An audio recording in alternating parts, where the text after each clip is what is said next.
Good afternoon, and welcome to today's meeting of the Commonwealth Club of California. You can find us online at commonwealthclub.org, on Facebook, on Twitter, and on the club's YouTube channel. My name is Harsha Ram. I am Associate Professor in the Department of Slavic Languages and Literatures at UC Berkeley, and it is my great pleasure to be your moderator for today's program. Today, we are honored to feature speakers from the Republic of Georgia, about which you just saw two very brief films. Located in the Caucasus region of Eurasia, Georgia is bordered to the west by the Black Sea, to the north by Russia, and to the south by Turkey and Armenia. Formerly part of the Russian Empire and its successor state, the Soviet Union, Georgia declared its independence in 1991. Since then, the Georgian people have battled secession, corruption, civil war, and generational change in an ongoing transition towards representative democracy. In 2008, as many of you will remember, Georgia experienced a 5-day military confrontation with Russia over a secessionist province that enjoyed the active support of Moscow. The conflict remains, in many ways, unresolved and a flashpoint to this day. Today, Georgia seeks strong economic ties with Silicon Valley and with the United States. And we're about to hear from several Georgian government representatives about their unique country, its political development, and geopolitical challenges, as well as their thoughts regarding the future of the Euro-Atlantic Alliance and, of course, Russia. Let me now introduce you to today's distinguished guests. Firstly, appointed in October of last year, David Bakradze is Ambassador of Georgia to the United States. Ambassador Bakradze has a distinguished career in the diplomatic service dating back to 2002. He graduated from Tbilisi State University with a degree in international economic relations and international law. He has served in a number of senior official posts, including Georgia's State Minister of European and Euro-Atlantic Integration. He has been ambassador to Greece and to Serbia, senior counselor in charge d'affaires to the Republic of Finland, and counselor of the Permanent Mission of Georgia to the United Nations. He has also been a member of the National Security Council of Georgia, covering human rights and law enforcement. Our second guest, and I'm going to be introducing all three guests as part of my introduction. Our second guest is Giorgi Tsikolia, who is Envoy Extraordinary and Plenipotentiary of Georgia to the United States, as well as Deputy Chief of Mission. Prior to his posting, he was a CEO at the Georgian Entrepreneurship Development Agency. In addition to managing the agency's daily activities, Mr. Tsikolia played a critical role in introducing and developing the Prime Minister of Georgia's initiative called Produce in Georgia, aimed at supporting export-oriented companies. And to this day, under this initiative, $200 million in private investments have entered the Georgian economy, and 2,000 jobs have been created. Mr. Tsikolia holds a bachelor's degree in international economic relations from Moscow State Open University and a business administration diploma from the Institute of Technology in British Columbia. Our final and third guest today is Mariam Lashki. She is head of the International Relations Department at JITA, that is the Georgian Innovation and Technology Agency, and her main assignment at the agency is to facilitate international collaboration with strategic partners, raise funds for projects, and develop strategy. Prior to joining JITA, Mariam worked at the World Bank Group in private and financial sector development. Ms. Lashki also worked at the State Office of NATO and EU integration, where she focused on comprehensive free trade agreements. She previously served as information system specialist at the Ministry of the Economy's Department of Statistics. Mariam Lashki has a master's degree in international relations and diplomacy from Georgia's Technical University and a degree in politics and economics from Georgetown, as well as Charles University. Now, at this point, I would like to ask Ambassador Bakradze to speak for a few minutes, followed by some brief remarks by Mr. Tsikolia. And after both Ambassador Bakradze and Mr. Tsikolia have spoken, we will have a conversational question period, during which we will also be joined by Ms. Lashki. Please now welcome Ambassador Bakradze to the podium. Thank you. Thank you, Professor. Thank you very much. Good morning, good afternoon. I'm really humbled, really privileged to be here today, and I would like to thank the Commonwealth Club for this opportunity. I would like to thank you all for your interest in my country, in our country, Georgia, which we would be in a really good position in having a good opportunity to present to you from a different point of view, from different optics. Georgia has regained its independence in 1991, and since then Georgia has been subject to different confrontations, different aggression. Some of them has been mentioned by Professor Ram, but today Georgia is a European country which has a really different level of statehood, and in our country today we enjoy a really good cooperation with our partners, with our allies. Georgia is probably one of the strongest, one of the most reliable partners of the United States in our part of the world, and despite years-long aggression that comes from the Russian Federation, and I'm sure that I will have an opportunity to go into a little bit history about and background about that aggression, is one of the strongest allies, being for the last 2 years the second largest contributor to the Resolute Support Mission in Afghanistan, having 870 troops, and until recently has been second largest, but still number one per capita contributor. We have lost our soldiers, but our contribution to the Euro-Atlantic security is something that Georgia is really proud of. Georgia is located, as it has been mentioned, at the crossroads, which majorly defines the fate of our country. It has felt throughout the history, throughout the centuries, had invasions coming from Mongols, from Persians, from Ottoman, from Russian empires, and unfortunately in the 21st century, very recently it has been invaded with the Russian Federation, having 2 Georgian regions occupied. But even prior to that, Georgia has been subject to different kind of political pressure, starting with energy cuts, continuing with the economic embargo, cyber attacks, and today we see in Georgia Russian propaganda, and all this is directed to change the path, change the way of development that Georgia and its people has chosen. And this is living in the Euro-Atlantic community, being member of Euro-Atlantic community, which for Georgia, for our people, is a value-based organization, and the values that we share with Europe is really dates starting from the main pillars that has created the European set of values, be it Byzantine culture, be it Roman law, be it Christianity. Today we face the problem coming and the threat coming from the Russian Federation when it comes to the recognition of 2 Georgian regions as an independent entities, which is not recognized by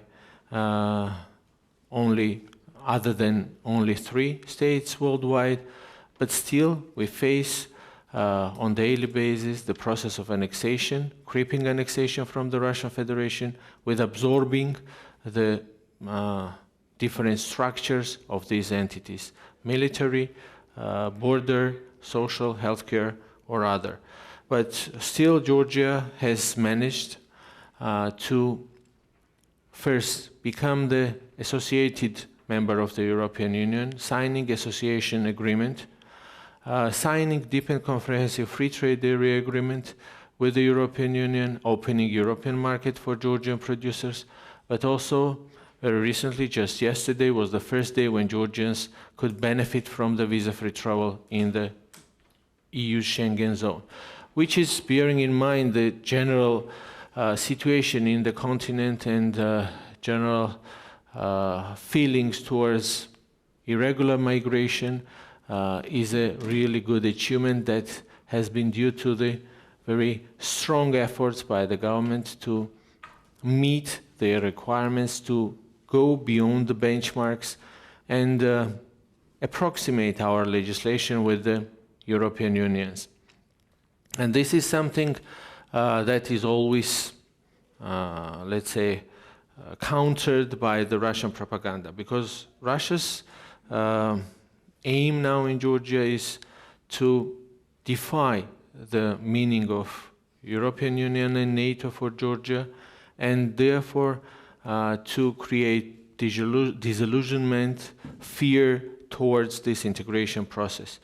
I can say, as I have been dealing with this for the last 2 years before being appointed as an ambassador, I have been countering Russian propaganda, coordinating the work of the government countering Russian propaganda in Georgia. And I could say that generally hybrid warfare that we face, not only in Georgia, not only in our region, but generally worldwide, where some political benefits Russia tries to get, differs from country to country, differs even within Georgia from region to region. Therefore, it's a very complex issue to be addressed to. And the success of Georgia was in getting, and this is the latest data, maintaining support of Georgian population towards European Union within 80%, towards NATO within 70%. Generally, what Georgian government tries to do is to bring the tangible results to its citizens through the reforms agenda that we have. Now, what you may not know about Georgia is that Georgia is a country which, for example, by the perception of corruption, is ahead of 11 EU member states. Is one of the freest economies. According to Fraser Institute, it's 5th. According to Heritage, it's 13th freest economy. According to World Bank, Georgia is number 18 with easiness to do business. And this defies the role of Georgia. Georgia is on the crossroad of Europe and Asia. It's a European country bordering Asia, which gives us, on the one hand, challenges to deal with, and on the other hand, really good opportunities. And these are the opportunities that the government tries to get the most benefit from. And we have started and we have advanced in opening the free and starting free trade dialogues with all of our neighbors. We have deep and comprehensive free trade area agreement with the EU countries, with EFTA countries, the remaining European countries, with Turkey, with even Russia and CIS countries, with China. It has been finalized and will be enforced since the summer, and also the negotiations started with India. This is something that brings together with the economic benefits, brings the security to our country. Because economic interests are something that governments really care about. And in this, we also bring the benefit to the foreign companies, those who, from Georgia's standpoint, can open and can give access to markets of, from today's perspective, 900 million, but after the China's free trade agreement will be into force, more than 2 billion. And this is important because this attracts FDI. This creates new jobs, and this advances Georgia's economic prospects, which, for example, with the first 2 months of the projection of by the World Bank is up to 5% economic growth, and we aim to 5.2% economic growth by the end of this year. This is the World Bank's projection. And this is due to the creating stable environment for development. In a region which was named, which is really very volatile, very turbulent, very stormy, sometimes we have maintained the stable path of development. Despite the occupied regions, we have developed the country, and in that we have now 4-point development agenda, fast economic growth agenda, which is related to infrastructural development, because Georgia, being on the crossroad, gives a good opportunity for connectivity. Georgia is one of the pillars, together with Azerbaijan and Turkey, providing alternative energy routes for the European Union from the Caspian Basin. Georgia is a gateway to open transportation routes to Azerbaijan, Armenia, Iran, to the Caspian, to the Central Asia, Afghanistan, and therefore the importance of Georgia is really critical when we talk about the transportation of goods. And we believe that with the 3 times less time-consuming roads that connect Asia with European Union, Georgia's new infrastructure with the new highways, with the new railways and the deep sea port will give and bring new opportunities for this connectivity. By the way, the port which is under construction is also let's say, invested by the American company on the Black Sea. Now, about the second part of the Georgia's government development and fast economic growth plan is a service-oriented and inclusive government. In Georgia, the plan is to create one window opportunity for any company to address any need related to the government. So there will be one window, one-stop shop, where all the services will be provided. Today, we already have one place, public service hall for the citizen and their needs, where more than 500 services are served in one place. But this will be the another part which will provide the services for the companies with permits, licenses, etc. And the government will physically move in the back offices, even leaving some major parts of the downtown for the private sector.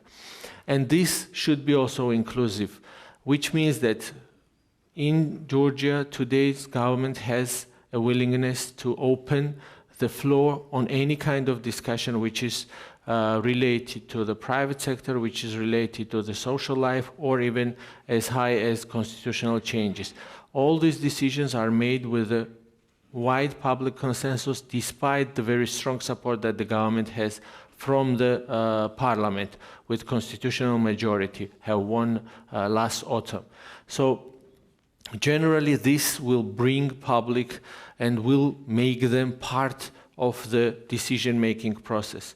The third and important part of this is taxation reform. Georgia is one of the least burdened countries, 9th least burdened countries by taxes. That also attracts investments. From January, the tax on profit has been abolished. That will increase the money flowing to the private sector. But this reform, we think, will generate even more attraction of the foreign direct investments to Georgia. And the fourth is education. This might be one of the most important parts to get rid of the Soviet legacy in education and to move forward to the new innovative educational ideas that the new government and new team with the new Minister of Education has in their plans. We really enjoy a strong cooperation with the United States. As education was mentioned, the Millennium Challenge is supporting Georgia's projects in education. Something that many may not know is that San Diego State University has its campus in Georgia and is increasing the number of students coming, international students coming and studying in Georgia. We have the strongest cooperation in defense and security field. We have signed memorandum of understanding with the United States, memorandum of cooperation with the United States last year. And we get strong support in defense modernization field to increase Georgia's deterrence. As Georgia is not yet the member of the North Atlantic Treaty Organization, known as NATO. Georgia is one of the closest countries to NATO, aspirant country, which has, let's say, one of the highest interoperability with NATO and defense capabilities. But still, this is a political decision to be made about Georgia, but we remain committed to our commitments. We remain committed to the reforms that we undertook according to association agreement on our way to EU membership, or with a lot of programs, NATO Georgia Commission, Annual National Program, NATO Georgia Substantial Package, etc., many of which we have with the NATO. But we are not doing this to please Brussels or to please DC or to anger Moscow, for that matter. We are doing it for ourselves. We are doing it for our new generation. And this is the policy that has brought the results that I have talked about. We are really proud and happy to be here. I'm really honored to address you. And tomorrow we'll have really good opportunity to exchange at the level of, in the sphere of innovation and technology with the most advanced community in the world. I will stop here and I will leave the space for the question and answers. Thank you very much.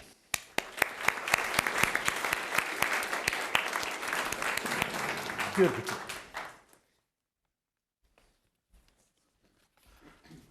Good afternoon, everyone. Well, the ambassador has talked about Georgia for so long. I don't know what else could I add to that. And I was picturing in my mind my country and how beautiful the place is. And there was another place that I was comparing right away, and that place was Northern California. And as one of my friends who lives in this beautiful country has said, if you want to imagine Georgia and you want to see the picture on how the Georgia looks, first of all, feel the Northern California. This is the type of the people in terms of the hospitality that you will find in Northern California, you will find in Georgia. You look at the terrain, you look at the weather, you'll find the similar in Georgia, and this is Northern California. And the most important part in terms of the similarities that we both of us share is our love towards wine. Georgia is known as across the world as a birthplace of wine.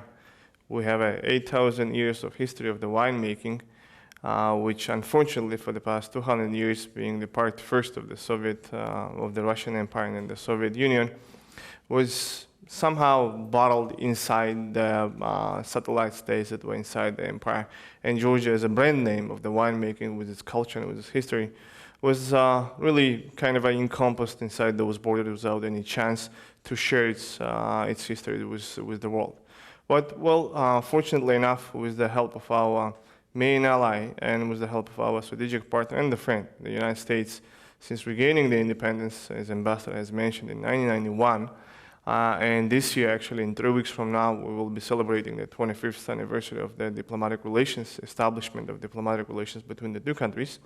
We are able, for the past 25 years, to share that history and share that culture with the people around the world, and especially in this with the people of this beautiful country. And again, when it comes to the culture, you would see that on a daily basis, the knowledge about the country, and the knowledge about Georgia, knowledge about Georgian history, Georgian art, Georgian culture, Georgian economy, and the details of how the country itself is developing. That knowledge is spreading throughout the United States. Of course, East Coast was kind of a front runner for that, and we decided to pay a lot of more attention towards the western part of the U.S., just to make sure that with our presence and with the chance that the Commonwealth Club has given us today, and thank you to them again for hosting us today, to share the knowledge about our country with you. So we can talk about the serious issues, share the history and the political realities that the Georgia faces, but at the same time to present the country through those videos that you just saw. And I will probably spend another few minutes on talking the attractiveness from the tourism perspective of the Georgia and why we decided to share those videos with you. And at the same time, talk about all the topics that would be interesting to you, just the regional issues that we face and the countries around us face, the presence of Russia and its presence in the region, and probably something that is on a more kind of a positive notes and not related to the security or the other issues that the region faces, but then the prospects that the region itself faces. And most of you might ask a question: why would the United States should care about Georgia, and why should the United States be involved in such a really deep level and issues that are related to the country that is all across the world and other part of the world, 6,000 miles away? Well, there are a number of them, and I think those issues and the reasons are not only well understood, they've been kind of embedded into the most parts of the political society of this country on both sides. And we've been, as I've said, a huge bipartisan support on both sides. And those reasons, of course, first of all, start with our own aspirations of building the democracy and building a open market, free economy, a society that is based on values, on the human rights and the rule of law on top of the agenda of the government. And this is in the region where examples of such a democracy and democratic development, unfortunately, only few. And if, unfortunately, with the events that we see in the region, it looks like the Georgia would be probably one of the only places where the democracy, say it out loudly and being non-diplomatic in this case, saying that the Georgia would be one of the few places and the only way the democratic development is looking towards future, with the society and the government is looking towards developing that society as a democracy. So that's the main reason. The second reason is that we're the only alternative route for the energy development and the energy distribution to the European Union. The only place through which the pipelines run and supply the energy, oil and gas to the European market aside Russia. So the Caspian minerals and the minerals that exist in those regions in countries such as Kazakhstan, possibly, hopefully, in Turkmenistan in the future, and Azerbaijan, are able to export those minerals to the European Union only through Georgia. So this is a security issue, an energy security issue on a much wider scale. And the third, of course, is a trade. And being the market that is only close to 4 million people in the country size of South Carolina, more or less, we try to think out of the box on how can we be of importance and of value to the large-scale markets and to companies, the multinational companies, let's say in the United States, that have a number of the opportunities. First of all, in the US, across this country, and then on an international scale. So for us, definitely the answer was simple, and it was only one: to be integrated as much as possible with the regional and the world markets, and in order to make sure that the Georgia, with its location, would be able to provide the shortest, quickest, and the fastest access to the vast markets that surround us. And that's, I think, with the policies, as Ambassador mentioned, free trade agreement signed with all our neighbors in China, and discussions with the Indian, etc. With opening up the internal market, so the access for the multinational companies and the foreign companies will be easy and quick. And with overall reform agenda that we have in terms of building the business environment as one of the best business environments in the world, to make sure that not only large-scale companies, but the mid companies and the small companies in Georgia and the foreign companies have a chance to use that location, and from that location access the markets that are around us. And I think US companies are slowly but surely increasing their presence in our country. And what is really kind of a positive to see is that most of those companies and their philosophy towards entering the region is close to our philosophy. That they were establishing a headquarters in Georgia and through the Georgian market, and then increasing their presence throughout the region. So I think this is the part where we would see, in addition, of course, the development of the deeper trade ties between the two countries, and where we will see an increase of commerce going both ways. And in addition to that, of course, being in Northern California, being close to Silicon Valley, being in San Francisco, we use every opportunity to make sure that we learn, and that we look and see at how the world's top innovation hub and the place has been developed, and what can we learn, and how can we build our ecosystem in a way that our entrepreneurs and the younger generation And not only the younger generation, but everyone in our country will have a chance to become an entrepreneur. And this is what we and our government understands perfectly, is that in order to move the country forward and build it, we have to make sure that every Georgian understands, first of all, and has a chance to become an entrepreneur and has this entrepreneurial mind. And at the end, that the private sector, and especially small companies, startups, and small and medium companies, will be the one that will be driving force behind the development of the economy. So those were the reasons why we came. And of course, another reason that we have is we would be more than happy to welcome all of you, any of you in Georgia. In addition to becoming a regional trade hub or innovation hub, the one thing that is really we are happy to see is that we are putting our mark on overall tourism development globally, where Georgia is becoming a tourism hub as well. You can imagine that the country that is, as I've said, population of close to 4 million on an annual basis receives more than 6 million foreign visitors. And this is the number that has been increasing close to 20 to 25% on an annual basis for the past 10 years. And this is the country, and this is something that probably you guys should ask your government or anyone else to do in California as well. Because this is the only country in the world where every foreign visitor is greeted at the airport once they cross the border by the bottle of wine as a present. It's true. And yes, and I will be actually, in this case, not ashamed to say that I was the one who was behind that project as well. So that was a great way to first of all put our culture forward, to welcome the visitors and then the guests, and this is what we're still continuing to do. And at the same time, of course, we've eased in access to the country, so there are more than close to 100 countries around the world where no visa access, so there is no visa needed to enter Georgia. And at the same time, the beauty of the country is that you can fly to Georgia, drive to Georgia throughout any time of the year. Would be it's a winter. We have a number of the winter resorts that are becoming internationally known and becoming the destinations to visit.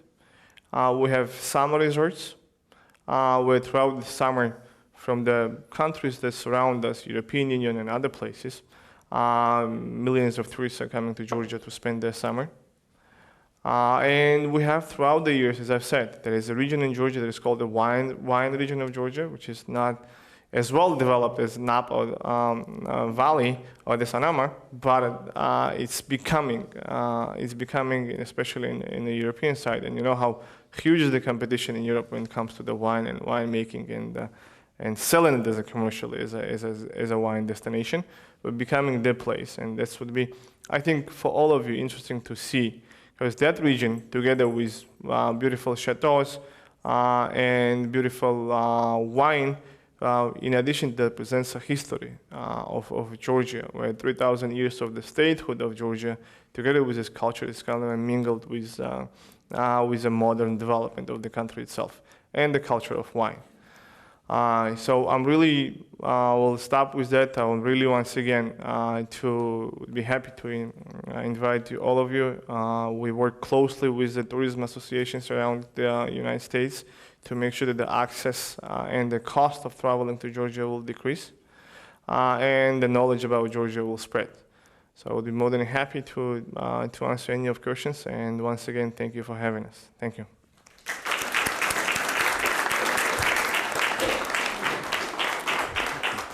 Thank you.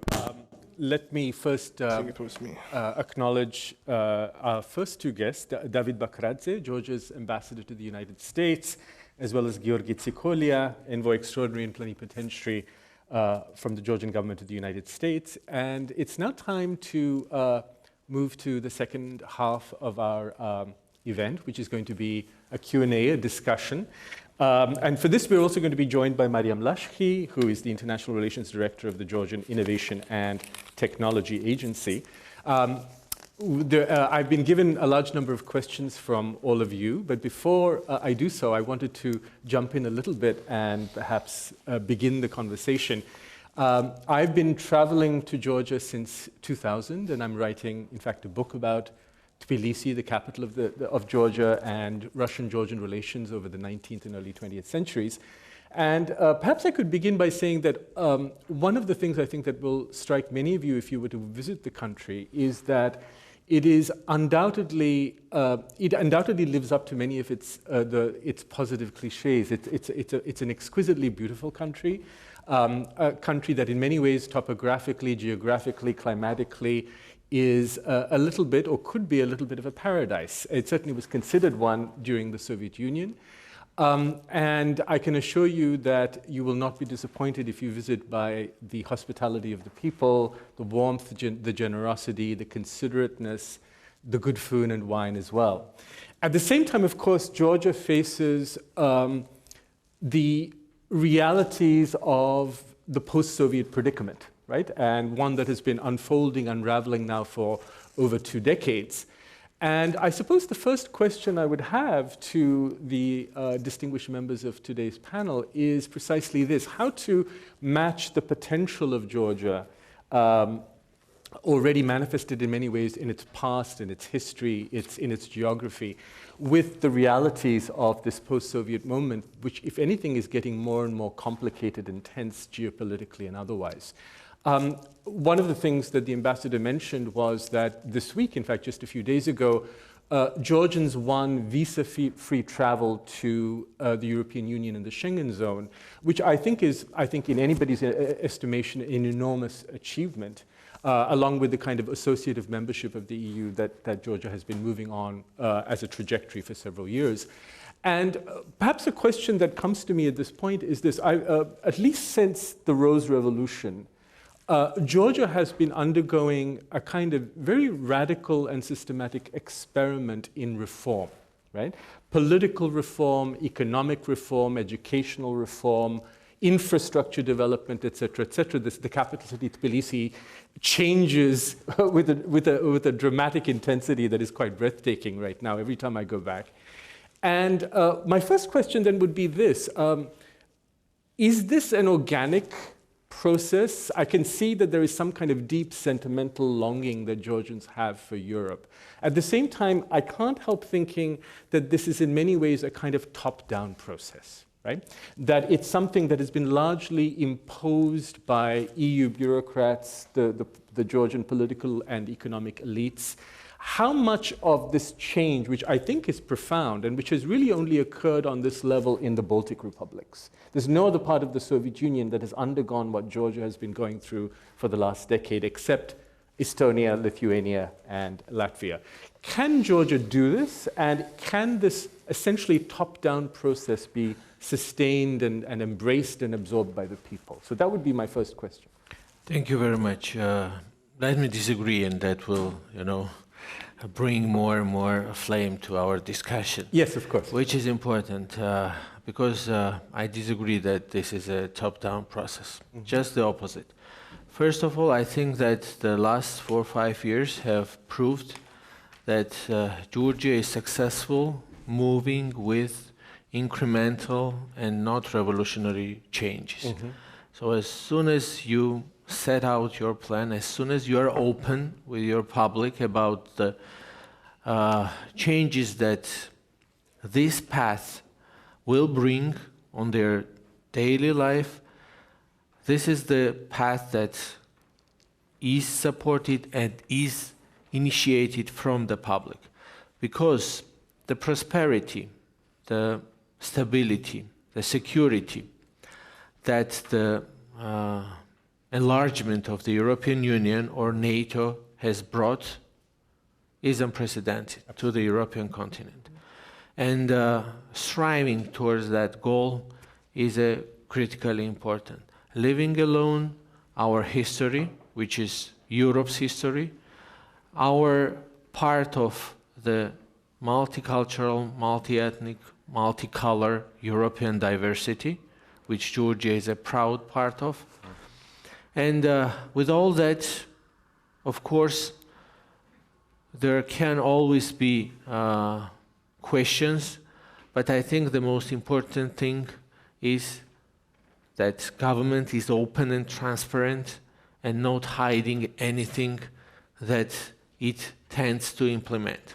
This is important because we are living in a sensitive place, which, of course, because of our geopolitical location, falls under interest, for example, by Russian Federation that I have mentioned. And therefore, every mistake that can or may be made by the government is immediately used by the propaganda to propagate against European, against NATO aspirations of Georgia. Therefore, the issues like NATO integration is something that is openly, clearly discussed with public. The European integration process, it was critical. For example, we went through 2 years of very, let's say, tiring changes, because some of the new regulations, some of the new legislation that we need to approximate is affecting some parts of the population and may not be very popular. But being open about the long-term outcome of that is critically important. Being open and sharing the responsibility with civil society, which is getting more and more stronger in Georgia, is really important. Sharing that with the political parties and consolidating support. And that is what's happening with the Georgia's European and Euro-Atlantic integration. It not only has wide public support, and very recent polls I have shared with you, but it is also supported by all political parties represented in the parliament, although at some point people had questions, but at the end of the day, when the declaration that about Georgia's foreign policy priorities were made about Georgia's NATO and EU integration, it was supported by members of all political parties represented in Georgian parliament. So I think that this is the issue that no longer raises the question. The path is irreversible, and the strongest incentive against anti-European propaganda in Georgia is tangible results. Results that you bring to your public through these reforms, that believing that when country delivers, European Union delivers back, that it's not just requirements or recommendations coming from Brussels, but this is a process in which we get gain, in which we get better Georgia, more prosperous, more secure, and more stable.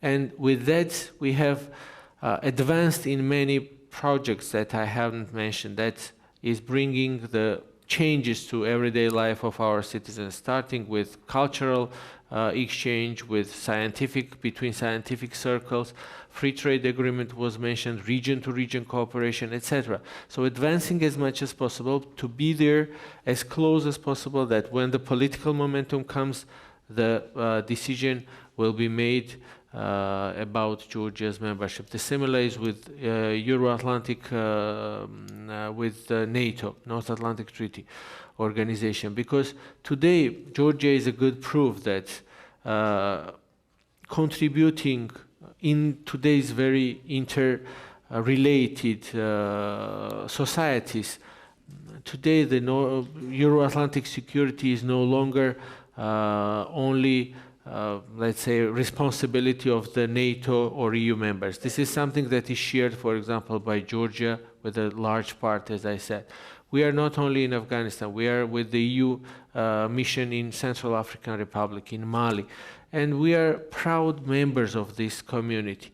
I don't think today this membership of this community is limited to membership of organizations, although this is the goal that Georgian governments continuously and in the future, I truly believe we will pursue, exactly because of the request and support from the public.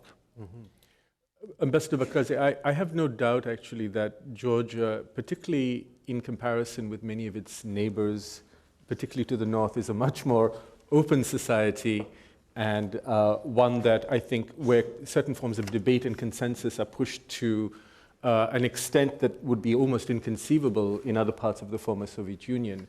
That's something I don't doubt, and I certainly feel the difference when I travel to Tbilisi compared to Baku or indeed Moscow.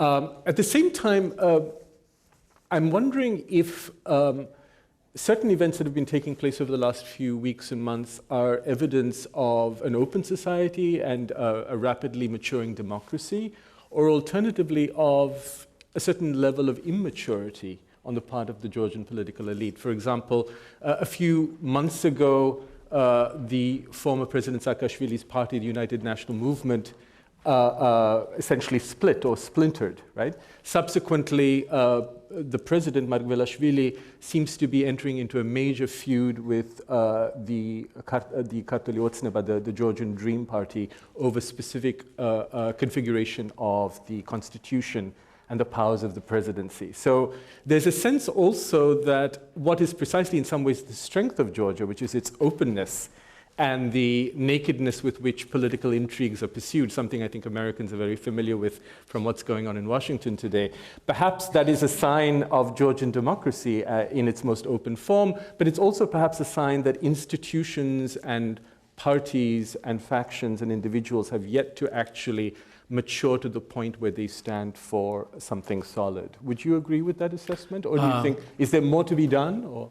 I truly believe that this is a very clear demonstration of Georgia's exactly democratic maturity, where you see the different political parties presenting their platforms, participating in a free and fair, competitive elections. That was how it was assessed by the international organizations, all of them unanimously. And after the defeat, looking for a reason, then either splitting or merging, and we have been hearing some other also rumors of merging some political parties. This is the process, the healthy and more importantly open, transparent, and I think natural process that takes place in Georgia, in Georgia's reality. And I truly believe that the most important thing is what the political parties are consolidated around, and that is Georgia's path of development, that is Georgia's future in the Euro-Atlantic community. That is something that Prime Minister Kvirikashvili has set out as his immediate plan to consolidate society, because we come from the very much polarized political past, I can say, which is related to different political developments in Georgia, starting from the very first days of regaining Georgia's independence in '91, new president, then military coup by one's assessment, not coup by another's, then Rose Revolution, etc., etc. So the society is polarized, to leave alone the political and unfortunate developments in Georgia. So when it comes to the Russia's military intervention, etc. So in this society, the most important thing was to consolidate our efforts first, to agree on the major democratic rules, and this is open society. This is Georgia is it is probably not very well known that Georgia is now co-chair of the Open Government Partnership in the world, and next year it will be chair of the OGP. The Georgian government is one of the most transparent governments, and we are sharing this experience with the, in that sense, less advanced countries, and we are, let's say, this year sharing this chairmanship with French presidency, and next year we will be proud presidents of this very important organization. Because we believe in that, and we believe that as long as we agree on the major goals, then the criticism or discussion coming from political parties or civil society is just healthening process and minimizing the possibilities of the mistake. And we have agreed that Georgia should move forward full implementation of association agreement. And we want to be, and we have proved to be, really model country from democratic development point of view, and that was achievable through the full engagement, through the multi-party engagement in the process. And the constitutional reform is something that comes out of necessity of our past, which was in 2010 when government with the big power has decided to tailor the constitution around its needs. And today we have absolutely different process where all the political parties are involved, all not only parliamentary but non-parliamentary, all the civil society representatives are involved, and the decision, although can be made by the constitutional majority, is discussed and decided in a wide public debate. So I think this is just once again proves that I agree it can be surprising, but this is a proof of Georgia's democratic development. Okay. Before I turn to some of the questions written by all of you, I'm very tempted to invoke the elephant in the room, which is Russia. And as a student and a scholar of Russia, I've been studying the Russian language, literature, and culture since I was a boy, so that's quite a long time. I would have to say that having studied Russia and fallen in love with many aspects of Russian culture and language, I would also say that if I were Georgian, I would approach the Kremlin with a great deal of caution. Yes. So in that sense, I can well understand whatever concerns or skepticism you might have with respect to your northern neighbor. But I want to play devil's advocate for a moment and perhaps suggest a scenario where your geopolitical strategy might be re-examined or at least put a little bit under the microscope. By whom? I'm sorry? By whom? By me. Yeah. Simply as a thought experiment, right? Sure. As a thought experiment. So just in the week that you have acceded to visa-less travel to Europe, we woke up this morning with Britain announcing its exit from the European Union, right? The European Union itself at this moment is in a period of almost unprecedented crisis, with populist movements pushing an anti-EU agenda. There is an economic crisis that is ongoing with questions about the viability of the euro itself. We have also the ongoing immigration crisis, etc., etc. At the same time, one can argue that in terms of the stability of the Western alliance more generally, that American foreign policy with respect to Russia is, to put it very mildly, profoundly, at this point, profoundly ambiguous, right, and uncertain. In the context then of these ongoing crises of Western political alliances and institutions, does it make sense for Georgia, given its geographical location, to put it simply, all its eggs in the Western basket? Right? My primary concern as someone who in fact cares deeply about your country and wants it in fact to prosper and survive is that at some point the West will succumb to one of its familiar bouts of amnesia and Russia will always be your neighbor to the north. Right? Yes. How can Georgia negotiate the challenges of the next few weeks, months, and years? Thank you. Yes, that is exactly the devil's narrative in Georgia. Okay. 100%. Showing the futility of the reforms that we undergo. Mm-hmm. Showing that it's all in vain because it will not eventually end up with the NATO or EU membership. That is exact narrative because Russia already realized that there is most probably not a big chance of having pro-Russian government, therefore just destabilizing through defying EU and NATO aspiration is Russia's goal now. Now, it's doing through exactly showing or portraying or pushing the narrative about futility of this reform, but you have to counter that, and I have been doing that for 2 years. And, countering it simply just, repeating the opposite is not helping sometimes.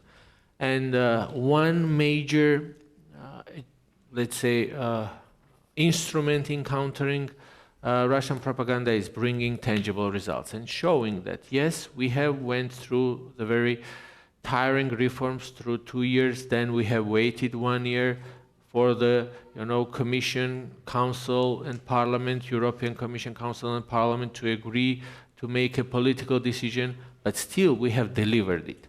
And that is one strong instrument. But the other is just showing and once again explaining that these reforms are not designed to favor Brussels or to please Brussels. This is something that will in core change our society, will change how human rights are addressed, how democracy prevails in the society, how the rule of law will be affordable for every single citizen. So this is the way that our public is now informed about the developments, and not through the lens that this is the requirement of Brussels, that this is what we need or we have to implement if we want to achieve something. No, this process itself is very important for Georgia. And so I believe that with that approach we have managed to maintain the strong support, and I believe that generally the international norms, which are critically important for countries like Georgia, especially for the small countries like Georgia, especially living in the very stormy neighborhood as we live in, is something that will not be endangered. The international law, international norms, and we have no question that the policy of the United States, the policy of the European countries and the European Union in general, which I truly believe will come out of the crisis even more stronger and united, is and will be protecting international norms. That is violated on daily basis by the Russian Federation, with closing checkpoints on the occupation line, with that just making very difficult for school children to go to school and leaving them with 20 or 25 kilometers away from their schools, with closing checkpoints or changing the names through referendum in one of the Georgian regions, which is affiliated to the neighboring Russian autonomous republic, etc., etc. With that, Russia is of course trying to provoke, but I think that for the last 4 or 5 years we have shown that Georgia is a more stable and mature country and can act only through peaceful negotiations and only through avoiding any kind of additional confrontations. And I'm sure that the moment will come when Georgia will be reunited. So I have, in fact, a lot of questions here for you, for all three of you. So perhaps in the interest of time, you could also perhaps answer in a somewhat more succinct and brief fashion so I can get through some of these questions. I'll start with a couple of, obviously, sort of political ones and then move perhaps to travel and business and so forth. The first, I have 2 or 3 questions here regarding the following. How does Georgia view the Trump administration? Are you concerned about the president's relationship with Russia? What advice would you have for the president regarding dealing with Russia, given Georgia's long-standing ties with its northern neighbor? Should I answer? Yes. First of all, I think that the first months of Georgia being in a communication with a new administration in the United States have shown the very big high level of engagement and readiness from the new administration to for the communication, to hearing and to reassuring Georgia on its on U.S. support toward Georgia's territorial integrity and sovereignty. I can say that Georgia's foreign minister was one of the first 5 ministers who Secretary of State Tillerson has accepted and met.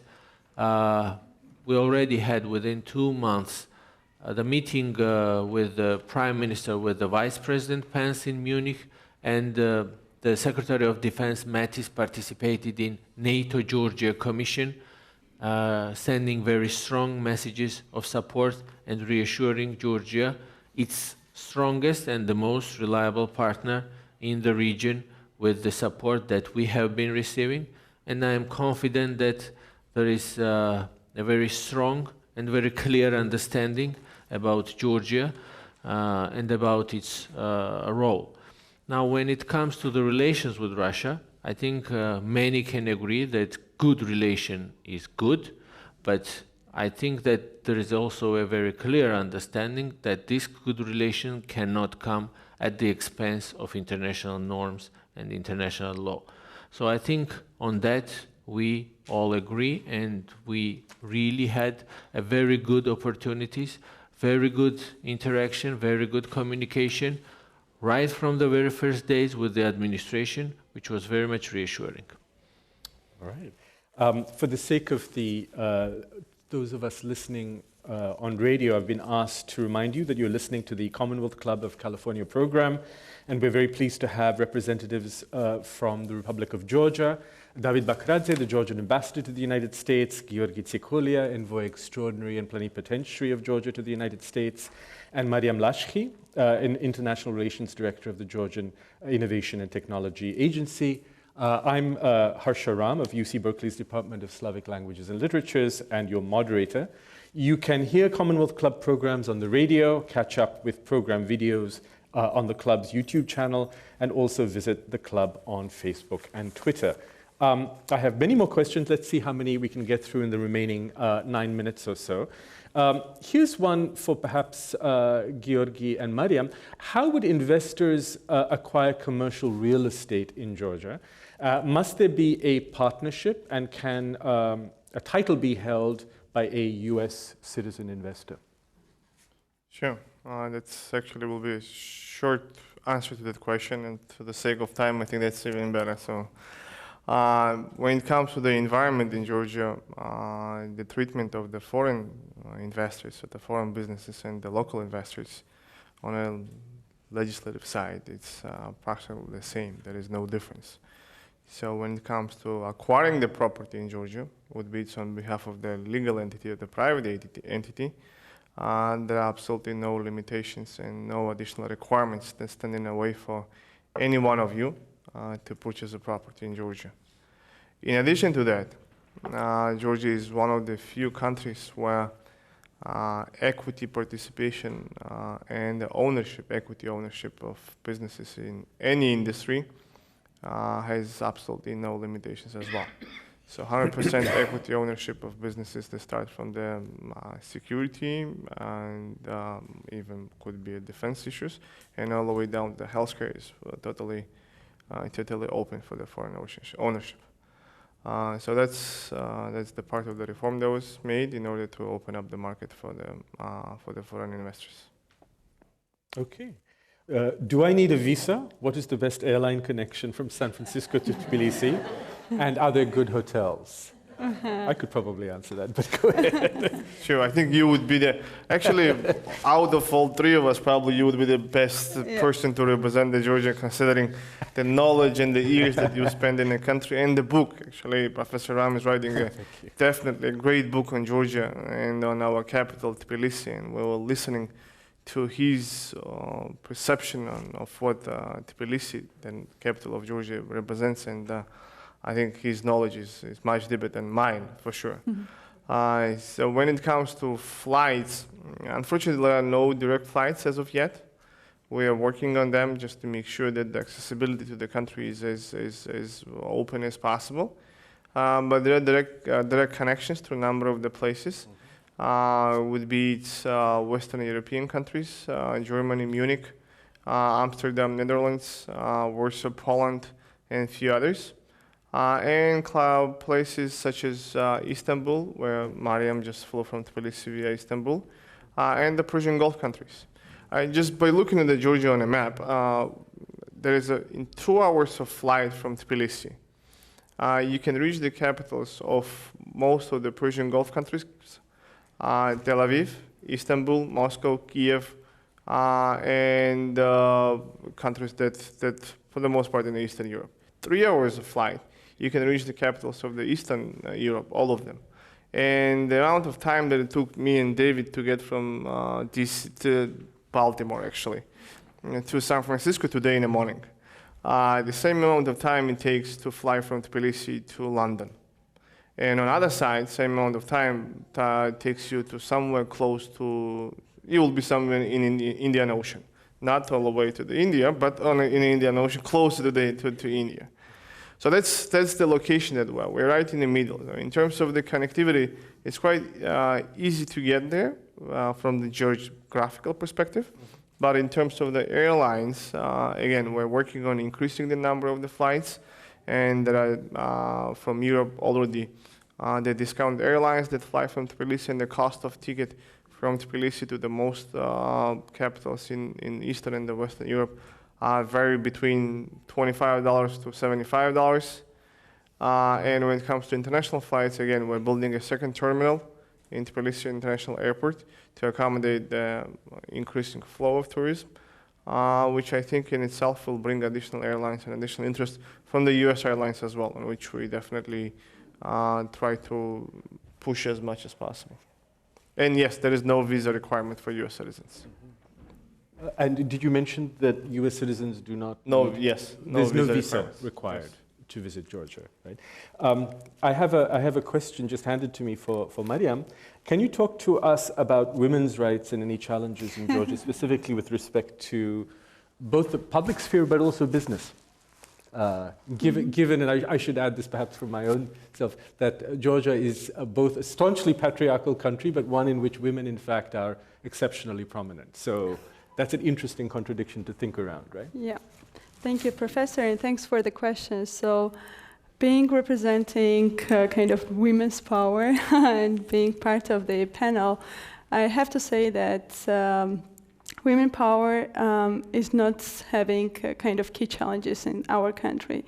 And having the long history of being women, like strong representatives of families, gives us also the power to be also on government side.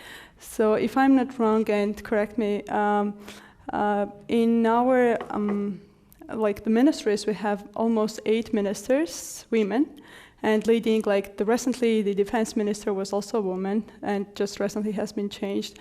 Minister of Education was also a woman, just recently changed. Like Justice Minister, like the leading kind of ministries have been led by the women. And she's not replaced. Yes, and she's already there. So, well, women in Georgia are kind of enjoying men's and patriarchate and having them as a shoulders, but on the other side, women in Georgia are saying that we're the men are the head of head, and women are the necks, so we can turn the however we want. So, other than this, yeah, women are kind of in a Feels good. like we should fight for our powers. I'm sorry, I missed that. Feels like men should fight for their powers in Georgia, not women. So. Oh, I see. One of the questions that I found interesting, which actually concerns the rise of the Georgian Orthodox Church into increasing prominence in the last years. And the question from one of our audience members is this: the Orthodox Church continues to play a role in furthering Russian efforts, though that remains to be seen to what extent that's true, but it's an interesting question, to prevent European integration.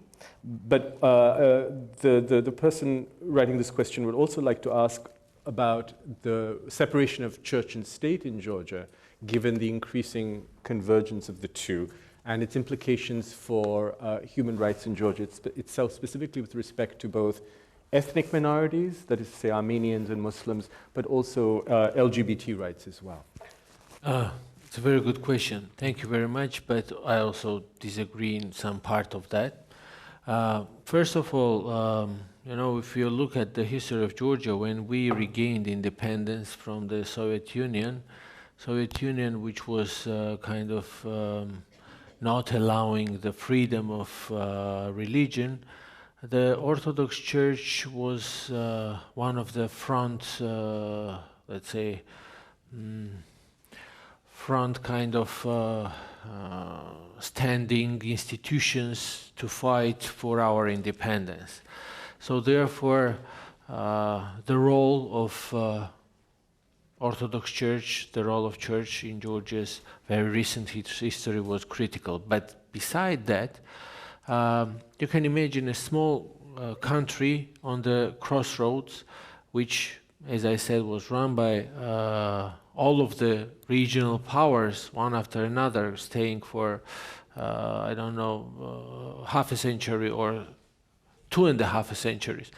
And in this period, Georgia has maintained three for its critical parts of its identity. It's Georgia's language, which has its unique alphabet, 1 out of 14 in the world, maintained its land, and maintained its Christianity. And this fight was the fight of Georgia for survival throughout the centuries. Now, when it comes to today's view, I think that it is a very wrong view to say that Church plays Russia's hand in Georgia's politics.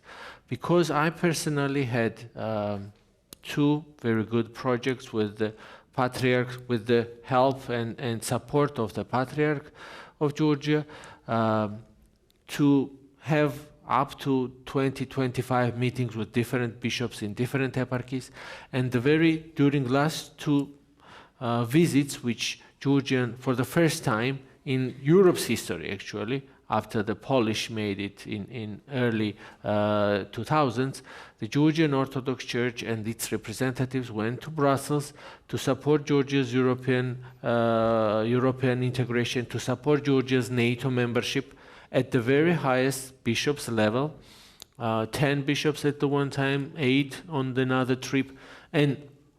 But on the other hand, I think that it is important to realize from us, those who are responsible in promoting Georgia's European identity, that if we leave some spaces unattended, if we leave some spaces and some parts of our population uninformed, this is something very much exposed for Russian propaganda and easily exposed for Russian propaganda. So that's why we have started to have more communication, and I think that it is very clear, and for the last 2 years, what I remember, 3-4 very strong statements have been made by the Patriarch of Georgia himself.